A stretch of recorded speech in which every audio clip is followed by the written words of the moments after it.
কিশোর গোলাম মোস্তফা।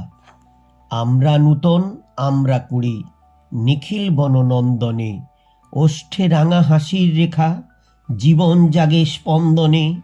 লক্ষ্য আশা অন্তরে, ঘুমিয়ে আছে মন্তরে, ঘুমিয়ে আছে বুকের ভাষা, পাপড়ি পাতার বন্ধনে।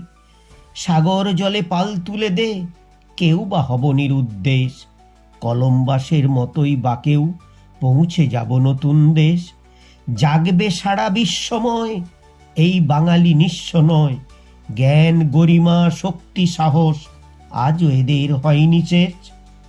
কেউ বা হব সেনানায়ক, গড়ব নতুন সৈন্যদল, সত্য ন্যায়ের অস্ত্র ধরি, নাই বা থাকুক অন্য বল। দেশমাতাকে পুজব গো, ব্যথির ব্যথা বুঝব গো, ধন্য হবে দেশের মাটি, ধন্য হবে অন্ন জল। ভবিষ্যতের লক্ষ্য আশা মোদের মাঝে সন্তরে, ঘুমিয়ে আছে শিশুর পিতা সব শিশুরই অন্তরে। আকাশ আলোর আমরা সুত, নূতন বাণীর অগ্রদূত, কতই কি যে করব মোরা, নাইকো তার অন্তরে।